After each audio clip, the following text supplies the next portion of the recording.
Today's webinar will be conducted by Mr. Ramit Kapur from IGI, and the topic is Beyond the 4C's. I'm very thankful to Mr. Ramit Kapur and IGI for organizing and conducting this webinar today for us. Now I hand over the presentation to Mr. Kapur to take it from here. Thank you. All right, thank you to GemAtlas. We've been very regularly taking this keen initiative to take thoughts and the mindsets of the industry to all over, not only in India but across continents. So they're doing a great job by this webinar. I believe more and more people are getting used to this concept of webinar. Compared to the earlier webinars, I think we've had some more attendees this time. So we're thankful to GemAtlas. And also thankful to you. A very good afternoon to all those who've been a part of this webinar, who've come, removed their valuable time to understand, to follow this presentation. Now the key objective, the reason why we're doing Beyond the 4C's, the topic is, I think there's something, webcam closed by organizer, it says. It's okay? So I hope we're live.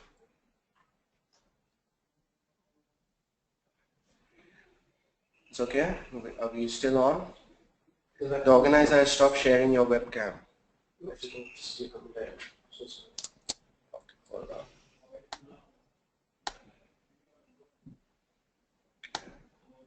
Okay, and back. Sorry, I'm getting used to it too. All right.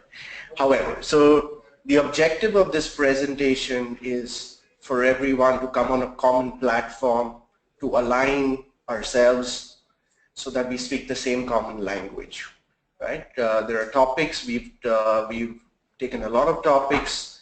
We're trying to just highlight and briefly talk about these topics that we've actually picked out.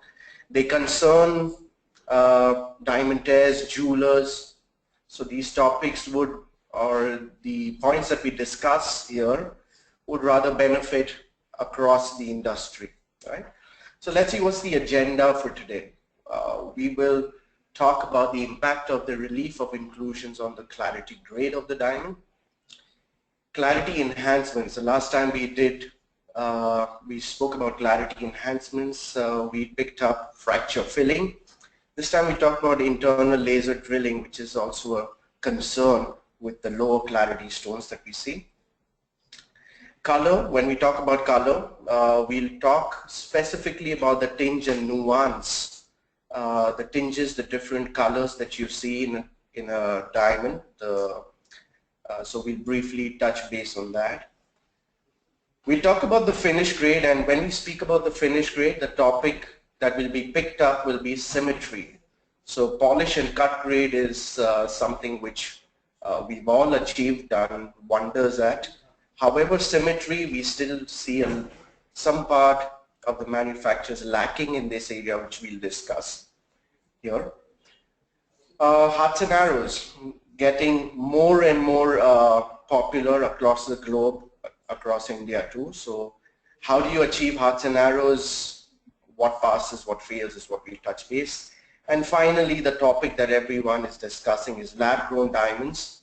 However, we talk about how IGI offers the services here, right? So let's talk about clarity grade. And when we talk about clarity grade, what we're not really going to talk about is how do you get a VBS1, VBS2, but we are going to discuss relief of inclusions, right? So we all are aware of the 5 parameters which influence or are responsible for the clarity grade of the diamond: the nature of the inclusion, the size of the inclusion, the position of the inclusion, the number of the inclusion, and the relief of the inclusion. So when we're talking about VBS, VS, the parameters like the position of the inclusion or the size of the inclusion makes a big impact on the grade. But here we're talking about lower grades like SI, I1 grades, where the relief of the inclusion makes a big difference. So here we want to clarify certain areas how IGI would create a stone between an SI2 and an I1. So let's see a few pictures here of a few stones.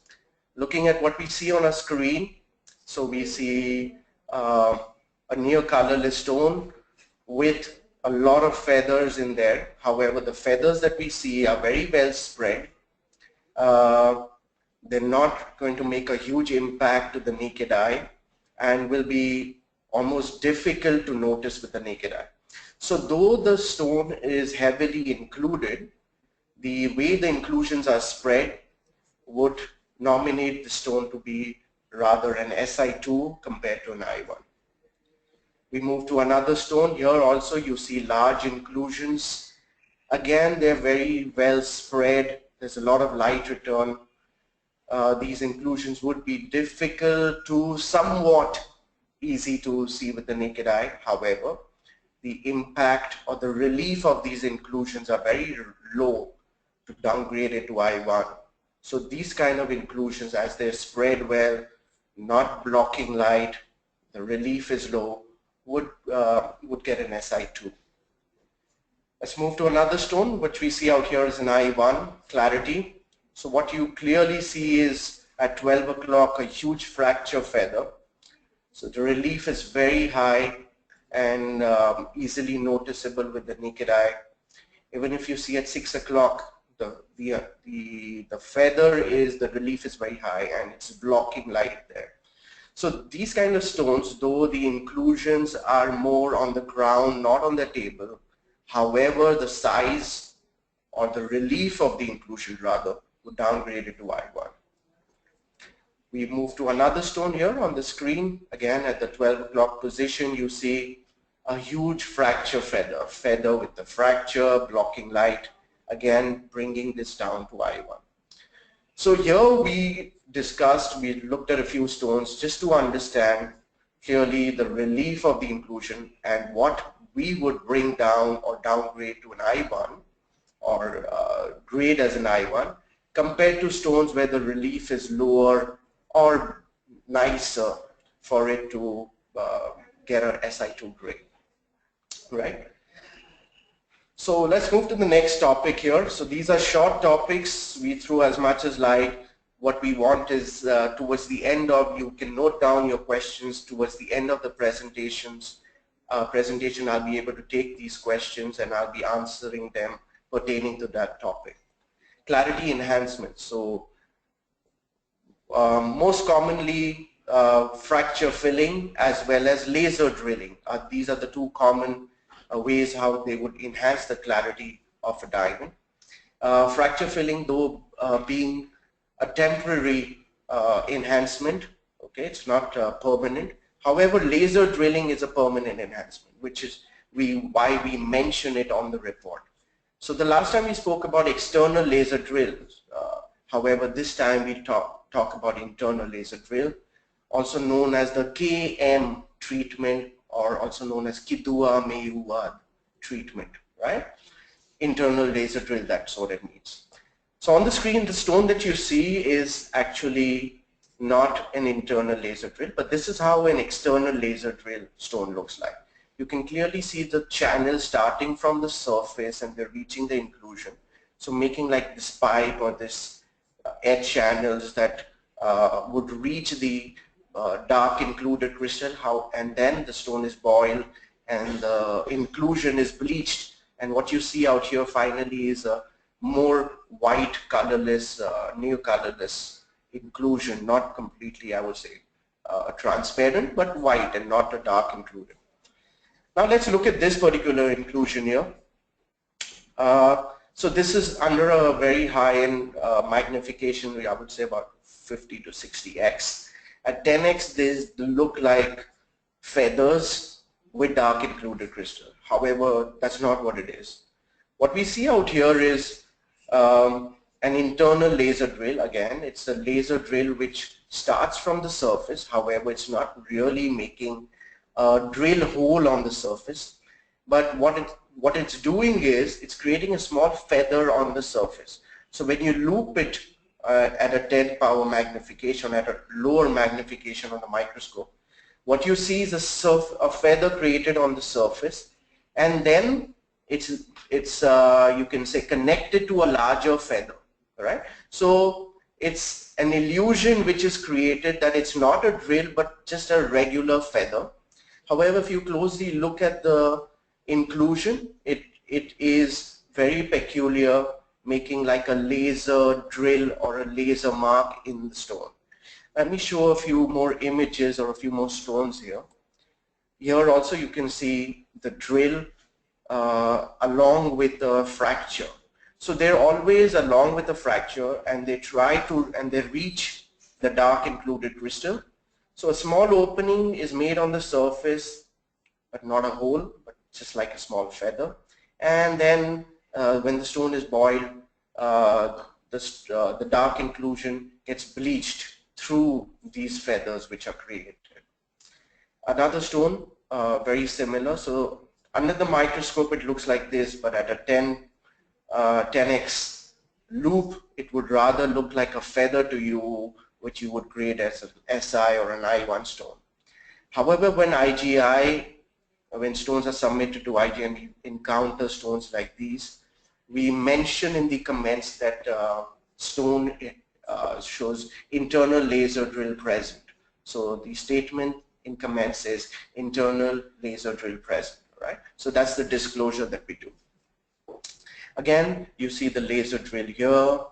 You see, so very peculiar centipede-like inclusions that you can see, and with feathers along with them, right?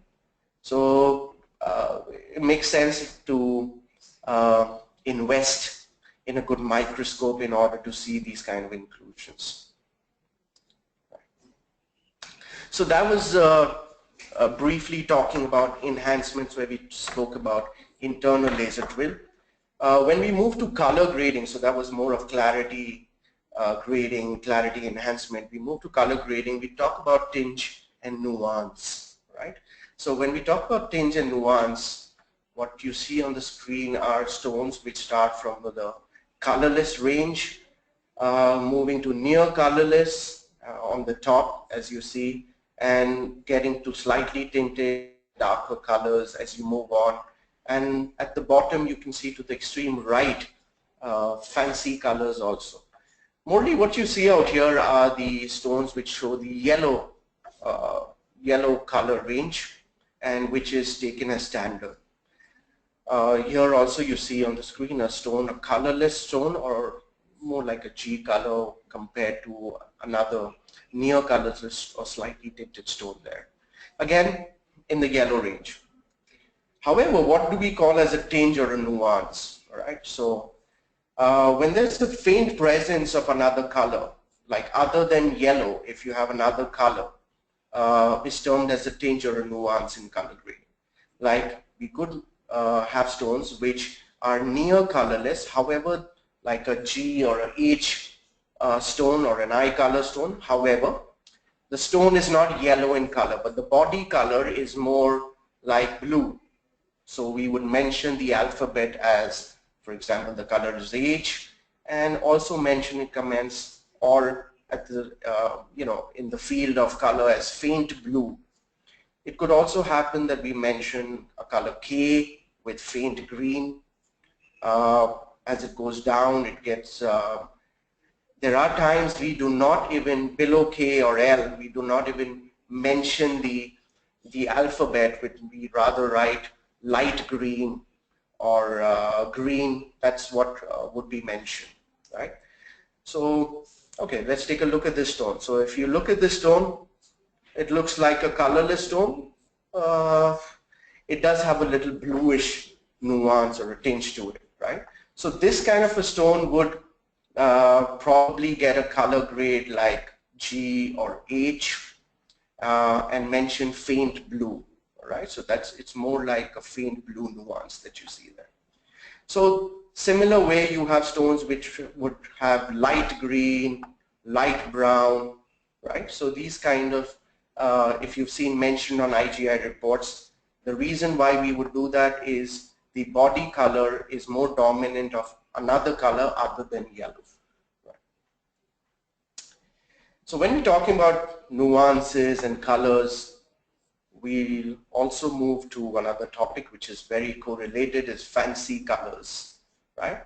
And when we determine the color, when we say that the stone is a natural fancy pink or a natural fancy deep green, what are we looking at? We're looking at 3 parameters here: the hue or the body color of the stone, the tone, whether it's light or dark, and saturation, whether how vivid the color is. Is it bright or is it dull or deep, is what we're looking at. So we look at a few fancy colors, a few rare stones that we've encountered in the lab, like what you see out here is a natural fancy intense yellow. Again, these kind of loose stones, I would say, and jewelry pieces do come into the lab. More the trade terms that they use for the stone set in the ring is more like a cognac. However, we would call it like a yellowish brown or an orangey brown color stone there. All right. So let's quickly look at these stones. These are a very nice, rare, intense, natural fancy intense green. You have natural fancy intense bluish greens. You have, wow, that's a good variety of pinks, from natural fancy intense vivids to natural fancy deep. So the moment the saturation is not so high, it's a little dull, so we would nominate that stone as a deep color rather than a vivid or an intense, right? So you have natural fancy, more of reddish pink, natural fancy orangey yellows.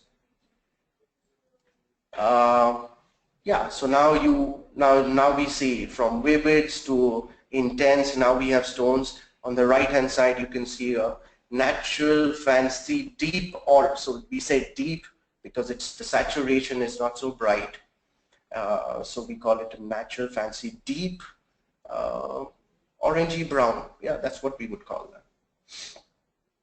And the natural fancy black. So I hope this this collection of stones or images clears up a lot about how fancy colors are graded in at the IGI lab. So when we're done with color, let's move to the finish grade or the cut grade, or I would say when we say the finish grade of the diamond, it's made up of 3 parameters here: the polish grade, the symmetry grade, and the cut grade, right? When we're talking about polish, we're talking about external blemishes on the stone, which most of the stones that we see in the industry today do get an excellent polish. However, stones which stones like cut grade, okay, sorry. So talking about cut grade, there are parameters. There are these set parameters that you need to follow based on the table percentage, crown angle, crown height, the pavilion depth, the girdle thickness, and then you know whether the stone is excellent, very good, good or fair. Symmetry. So symmetry is something that no matter how far we've reached with our cutting standards, it's still a challenge for a lot of manufacturers.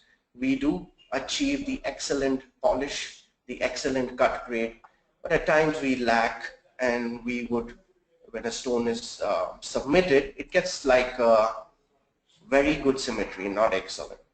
So key areas to look in symmetry are: the stone needs to be round. If the stone is out of round due to certain reasons like the unnatural, which is actually pressing into the stone, and the entire circumference of the stone looks like it's a little dent on the stone, it's not completely round, or an extra facet that has been pushed in would bring it down to a very good grade. So out of round is a challenge that we're still encountering, but mostly what we see is This happens really when the stone is of a magic weight, like 1.00 carat or a 1.50 or 2.00. So to get that magic weight, the manufacturer tries to get the maximum diameter, and in order to achieve that, he will compromise on the beauty of the stone and slightly goes out of round. So what on screen that we see out here is beautiful, excellent polish, excellent symmetry, and an excellent cut grade. So when you get a triple excellent, fairly you're looking at a more beautiful stone showing a lot of light return, everything in place, and that's what you pay for. What do you see? Alternatively, you see a stone out here where the facets or the star facets are irregular. The stone has, the table is slightly off-centered, which we would bring down to a very good. Out here, what you see? You see the pavilion mains. They're supposed to be ending in a point. However, they're not ending in a point and they are left open. If you look at the picture at the bottom, you can closely see the pavilion main. It reaches the girdle, and instead of meeting at a point, it's slightly left open. This is what we term as an open facet, and it would bring the grade down to very good. Sorry. And what do we see here? Alignment, right? So this is also a symmetry variation that is most commonly ignored by a few manufacturers, where the facets from the crown need to be aligned with the facets in the pavilion. If they're not aligned and slightly misaligned, we would bring the grade down to VG. Now a lot of this, the grading at IGI is done a lot based on the visual appearance of the stone. So probably your numbers might match somewhere of your twist and your alignment. However, visually, if we see that the stone is slightly out of round, or the stone, the alignment is slightly off at a few facets, we would bring the grade down to VG. Right? Hearts and arrows. Right? So we're moving towards the final part of the presentation, that talking about hearts and arrows. So what are hearts and arrows? Are these seen only in round brilliant cuts? No, we also see the hearts and arrows effect in cushions, in octagon cuts, square radians, right? So this effect is seen in other cuts too.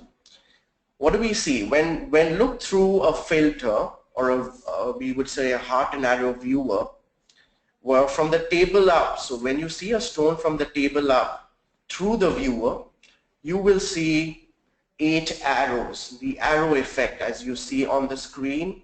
On the top, we've shown you a more visual image of it, but as seen below the image is more of what it looks like.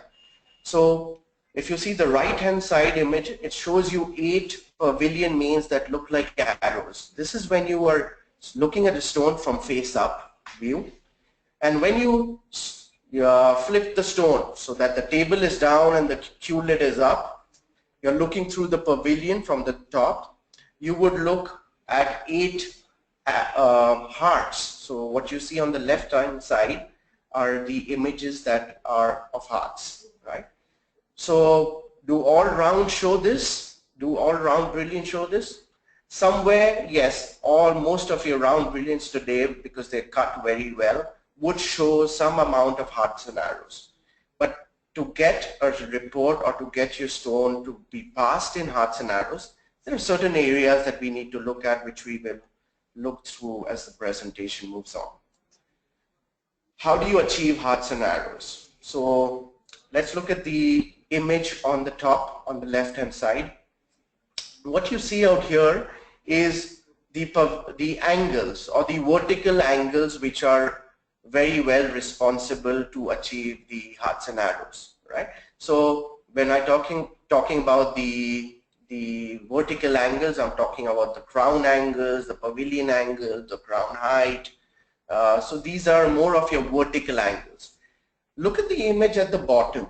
So that is actually showing you the horizontal angles. All right. So that's actually the key to achieve hearts and arrows. Not really your vertical angles, but your horizontal angles, which we also call it as the angle of tilt or the azimuth. All right. So that's your facets.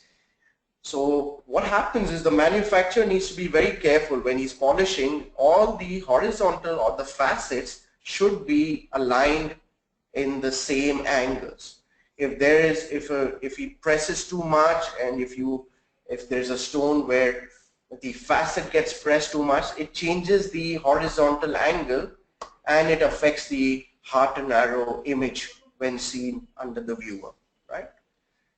So what do you need to achieve a heart and arrow or to get a stone for heart and arrow? So these are guidelines, not really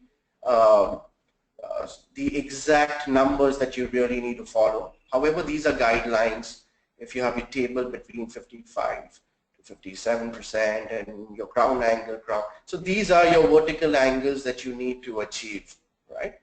Other than that, if you get your horizontal angles in place, you will achieve a perfect heart and arrow. So as you see, symmetry is the key here.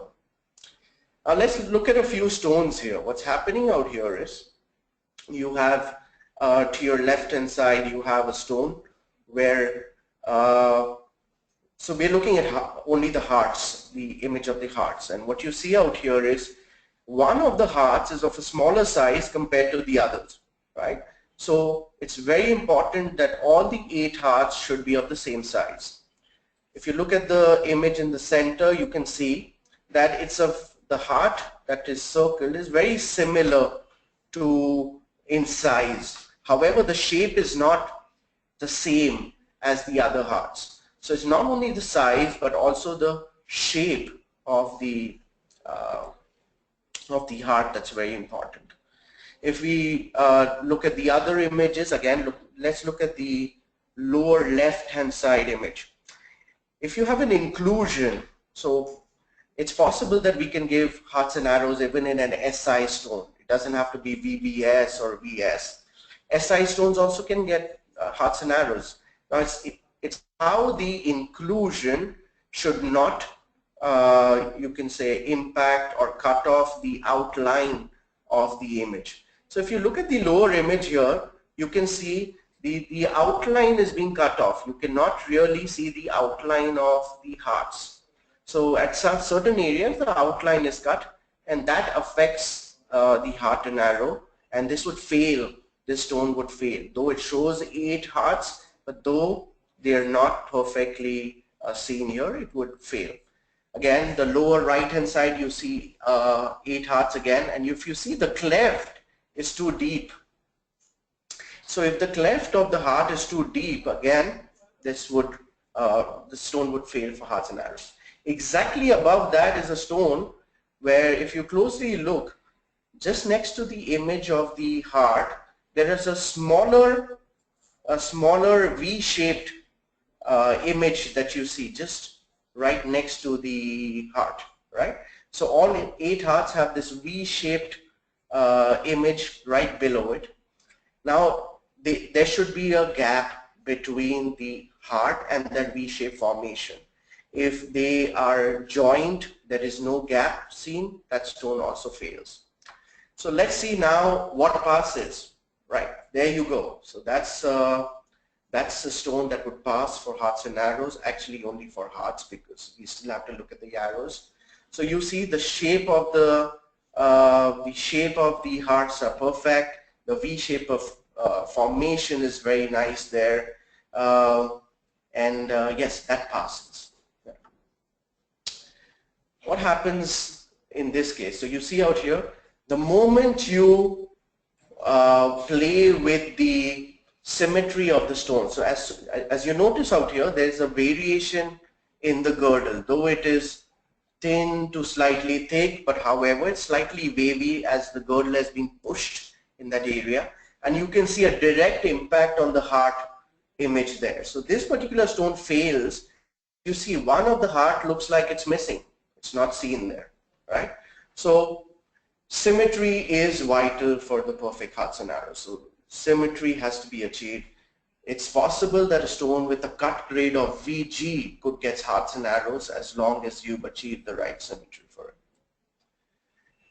Moving to the arrows. So let's quickly look at the arrows. You see the image on the top. You see on the left hand side a poorly formed arrows. So the arrows are not formed well. The stone in the center again shows inclusions which are cutting off certain outlines of those arrows. On the right hand side you see there is a slight misalignment. So the arrow is made up of two parts. The bottom part is called the shaft and the top is called the head. So the shaft and the head need to be perfectly aligned. If they are slightly misaligned, this stone also fails for hearts and arrows, right? So you can see the arrows are failing here. That's a stone that passes. So if you closely look, this stone also has inclusions in it, but none of the inclusion is actually breaking the outline of the arrow. The arrows look intact, nice, beautiful, and the inclusions are more within the arrows. So this passes for arrows, right? Finally, if your stone passes for hearts and arrows, IGI issues you a special hearts and arrows diamond report. So it's more like a premium report that you have. So you can take it for, if the stone is a 1 carat plus, you can take larger. At the bottom you see we also have the diamond identification report with the heart and arrow image. So for smaller stones like your below a carat, you can also submit stones to get the dossier style or the dossier type report. I hope I've thrown enough light on certain topics. Lab-grown diamonds, right? So everyone's talking about them. We've heard a lot about them. I'm sure all of you are very updated on this. Today we're going to talk more on the screening services that IGI provides for lab-growns, right? So when stones or parcels are submitted to IGI for lab-grown identification, it goes through a series and a combination of tests, whether it would be in a parcel, loose stones, single stones, or even mounted jewelry. When jewelry is submitted, we also screen the jewelry to identify whether it has any presence of or absence of lab-grown diamonds. So on the screen you see not only various tests being conducted, but certain parcels that we found. At the bottom right hand side is very unique. This is a parcel which has approximately 8,000 stones, and we separated. You see that little white dot there right next to it? So you see that parcel white with the colorless diamonds? Yeah? It's not working. So the mouse is not working where I cannot point out. However, if you look at the bottom at the white parcel, you see a tiny dot right next to it in white. So that's actually a -2 size diamond that we have actually separated out from that parcel. I mean, this took quite a while, probably a day to do this. However, it's possible. So when stones are submitted or parcels at IGI, it goes through various tests, jewelry as well, and we are able to identify and tell you whether the parcel shows presence or absence of lab-grown. There are stones which we would mark in jewelry which need further tests, which you can unmount and we can tell you whether they're lab-grown, or you can just replace them with a parcel which is natural. Right? So all these services are provided, and the turnaround time is faster. At one point of time we had the complaint that, wow, it takes about 10 days to 2 weeks to get your parcel back. However, the turnaround time is now 3 working days, and your parcel can be turned around in, I just got someone putting his hand up saying not 3 but 4 Okay, so 3 to 4 working days is what your parcel can come back with. So this is how we return it. What we do is we would either give your parcel back saying there is absence of lab grown, so these are natural diamonds. Secondly, we could also have a mixed parcel which has a lot of quantity. I would say the proportion of lab grown in that is a lot for us to really, and not even worthwhile for you to separate out when the proportion is too much. So we would give it out as a mixed parcel. However, we also do the service where we can actually, if a few stones are contaminating a natural diamond parcel, we can pull them out and give it to you separately as either lab grown or refer for further tests, and the natural parcel gets absence of lab grown report on it, right?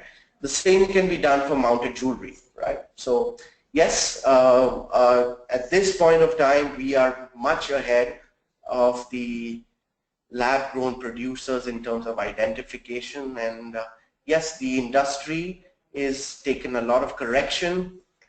We see a lot of lower intakes of parcels which have lab-grown now at IGI, as well as the contamination, which was very heavy.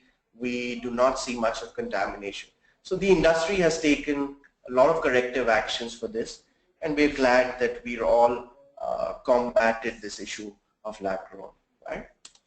So what we do is you can contact IGI. We can help you to understand better how you should submit your parcels. If you're making jewelry, probably like you're buying 200-300 carats of -2 or stars, you don't need to submit everything.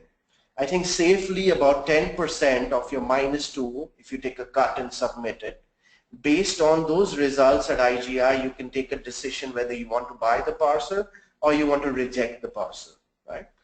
And the pricing that so we brought down our pricing quite a lot, because I think it is very vital for every manufacturer who's making jewelry or trading in star merit loose diamonds to have a parcel screen. So the pricing is actually even you can see with the sizable number of submission, you can get pricing at about 300 rupees a carat also. So that should not really bother you, because at 300 rupees a carat, you can take a decision on a larger parcel, and the logistics work that way. I thank you for your time and patient hearing. I'll be ready to take any questions if there are any. So there are. So questions. So can you help me with this?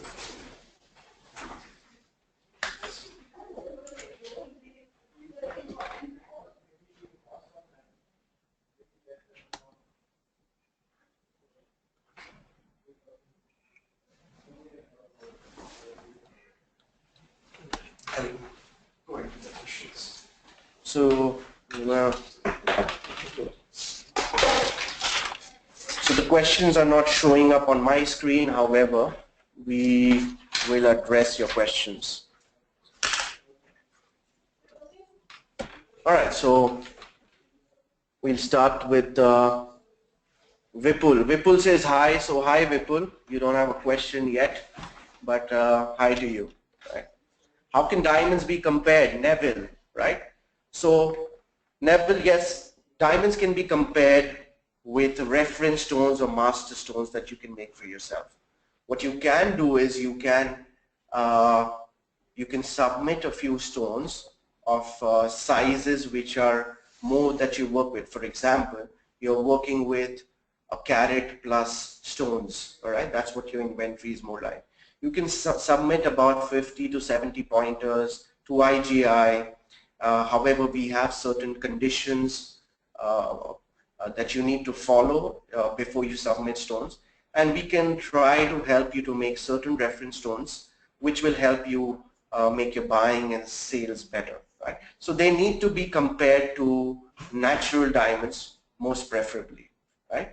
And when you're talking about how can they be compared, they should be, if they're talking about round brilliance, they should be compared from the pavilion side and not really the face-up view. So from the pavilion view through the bellies, keeping a little distance between the two stones is how you would compare these stones, right? You can follow the course, you know. I would promote the course. It gives you hands-on experience on how diamonds can be grading. And trust me, because it's practical, it will definitely help you in your business. So the next question is, who will evaluate them? How can they be compared and who will evaluate them? So I'm a little lost here. Who will evaluate them? We. So when they're submitted to IGI, we would evaluate them with a team of experts who would be evaluating your stone. What is your take on slight, intense, natural, fancy pink diamond? Slight, intense, natural, fancy pink diamond. Wow. So my technical team or the research team could take that question better, because for me, I don't really understand the term slight, intense, natural. So I've heard of natural, intense, natural, fancy, intense pink, or natural, fancy, vivid pink, or deep or light pink, but not slight. That terminology is not really what IGI uses. Does drilled laser or feather reduce the durability or strengthiness of the stone? So Neville has another question. Yeah, so that's good. So he says, does the drill, oh, so that's by Yogesh. All right, okay, Yogesh, I'll take your question, sorry. So does the drill laser or feather reduce the durability of the stone? So what happens is, so a small feather is created, which also they're actually trying to piggyback on a larger feather. All right, so a small feather on a larger feather is created, which reaches the actual inclusion, which needs to be bleached. So yes, it could impact the durability when the laser is being done. So, you know, when the laser is being done, sometimes you could have a feather which could expand, or it could larger, it could crack. So all these things, so it's always a risk. Yeah, it's definitely a risk at all times when you're doing this kind of enhancement, right? Sorry. All right. So next, are there chances of color changing of good which have been treated? Yes. With the latest or with the current treatments that exist, HPHT, there are absolutely no chances of the color being reversed. All right, so it remains the same. However, if it's heat treated and other very low radiation, there could be a possible that the color could change, but depends on the treatment or the style of treatment that has been done on the stone. Right? Why is the hearts and arrows aspect of the stone so important as portrayed? Okay, so it's nice. It's nice to look at. It also, when we talk about the hearts and arrows, it's beautiful to see actual, when we're talking about diamonds, we're talking about beauty, we're talking about love, how well to connect it. Rather, the best way would be the heart and the arrow, right? The Cupid way of connecting to it. More to it, the technical way to it is the hearts and arrows are achieved when the stone is cut to very high symmetry standards. So that makes it very, very important as the aspect. When you ask me why is it so important, or that aspect, it reflects directly on the symmetry of the stone. So how does the hearts and arrows look in diamonds? So that question, earlier question was by Sarla. Thank you for asking. Praveen Miranda. How does hearts and arrows look in diamonds other than RBC? Very similar, right? So they could look very similar, right? So if it's a 57 octagon or a 8-sided facet stone, octagon brilliant, the bezels would show you the arrows, and from the pavilion you would see the hearts. However, in modified brilliant cuts, it would slightly, as the number of facets increase, the images would increase more. So it no longer would be just 8 hearts and arrows, probably it could be 12 or 16 hearts and arrows images that you see. Right. So Sanket, your question is, how do you deal with stones with tinge? So firstly, we have to determine, when we see the stone, the color grader looks at the stone. He looks at the stone for the body color. So if it's a color other than yellow, then at that point of time we would determine that the stone has a tinge. Now, how much is the tinge? For example, there are stones which are yellowish green, right, or greenish yellow. So the moment, if the yellow is dominant, we do not mention that it has a faint green or a faint yellow green, right? Because yellow is more dominant. However, when the stone is more dominant green, so like a yellowish green, if the green is very dominant, at that point of time we would mention as faint yellow green. And if it's a color which is K or below, we would just mention faint yellow green.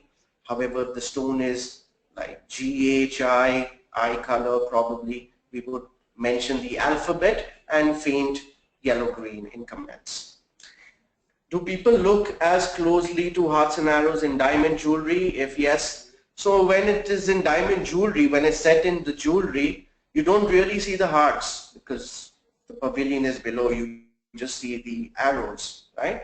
So you would just see arrows, but yeah, it's more popular in loose stones and in larger stones rather than star and melee jewelry. So if you have bigger sizes like 30 points and above, you can also see when it's an open set ring or a earring. If you put the viewer, you can see the arrow image very well. Right. So that question was by Yogesh. Do you give the color better or you downgrade? Is a question from Sanket. So I'll try to relate it to your question where it has a tinge. No, so the tinge or the body color has got nothing to do with the amount of color. So when we give a color, for example, faint for a color like maybe J, faint green, the alphabet J is given equivalent to a yellow tinge stone. So if it had a yellow also, it would get J, because that is the amount of color. So the amount of color determines the color grade, and the body color determines the tinge. So they would be graded at par, right? Pinaifer, right? Is it possible for lab-grown diamond technology to improve to a point where it's not possible to tell the difference between natural and lab-grown? We cannot comment much on technology. Currently, we know and we understand that we are not only at par, but a step ahead in identification, right? But yes, technology changes the way stones change the production style, the way the growth structure or the inclusion pattern, all that can change with time. But what happens is, what it leaves behind is a fingerprint, right? Anything which is synthesized would leave a fingerprint behind, which would help us to identify that this is a lab-grown diamond. So currently, let's be rest assured, the major labs are doing their job. In clarity, so that's from Latish. In clarity enhanced goods, is it possible for the clarity to return to its natural one with time, or is it permanent? All right.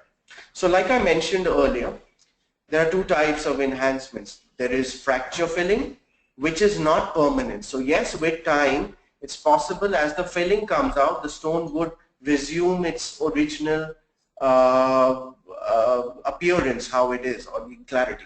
However, in what we would see in laser drilling, it's more of a permanent. So it's not that, so it's a permanent process, it will not reverse, and once the drill is in there, that inclusion is created and will remain always. Sarla again, what would you advise to manufacturers for having a perfect hearts and arrows? So what I just mentioned is you need to, a few key points, your parameters, your cut grade in place, more important, not only your vertical angles, but I would stress upon your horizontal or your angles of your facets, the azimuth angles that we're talking about. That needs to be taken most care of, and you will achieve the hearts and arrows. Right? Mr. Bansal says hello. He says, need to know about the symmetry feature. I just wanted to know what you see basically in checking the symmetry of the stone. Our high technology serene machines as well as trained eyes show excellent, but IGI would still give it. So yes, like I mentioned, for example, a stone for the diameter, for example, the diameter is from 6.53 mm to 6.62 mm, right, or 6.60 mm. Right? So the variation in the diameter is not too much, right? However, this can be manipulated. Why? Because, for example, the stone is pressed or is a little out of round from one area. You can compensate it by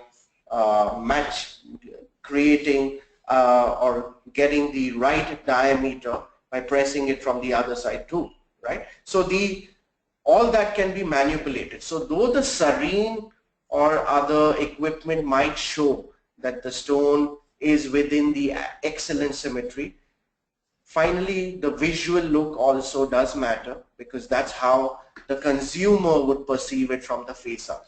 So when IGI would grade certain stones like this, it's they would see a lot on the visual, not forgetting that we also look at the numbers, the symmetry numbers, but the overall final grade is based on the visual face-up appearance of the stone. Right? Can you please show any images of hearts and arrows other than RBC? Yes, I can.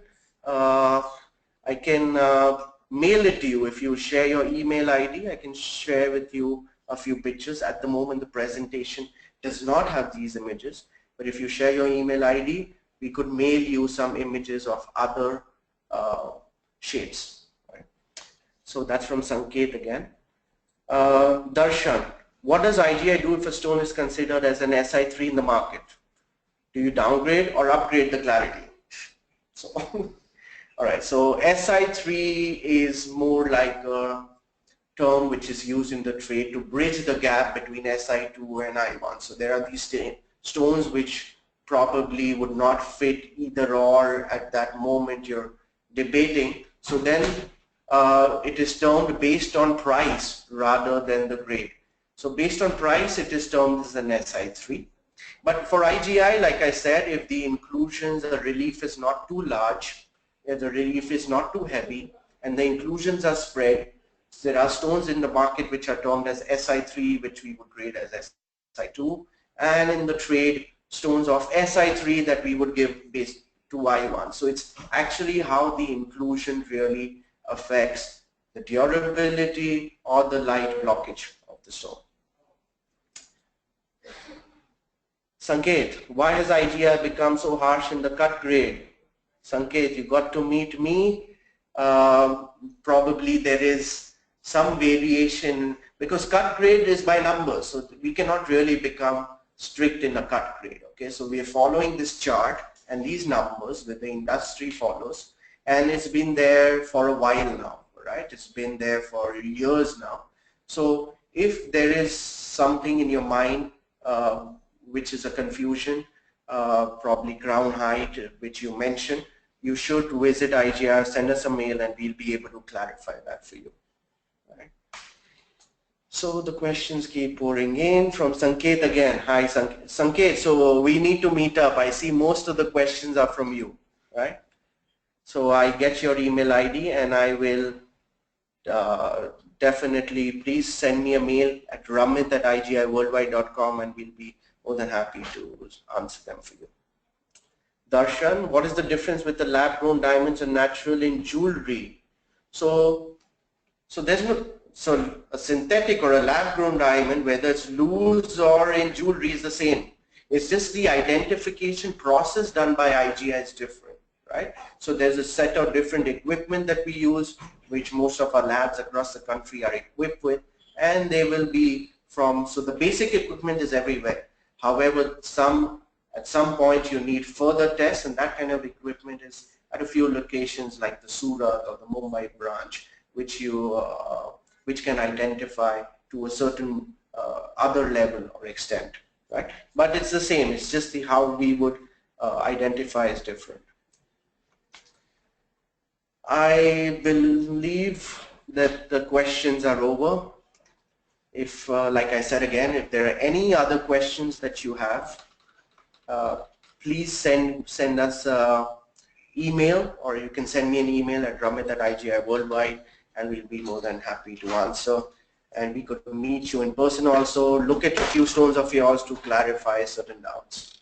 So I hope this interaction has been fruitful. We'll be always part of this initiative to have some more clarity on certain doubts in the mind of the trade, right? So like I said, it's the same platform, common language that we all need to speak.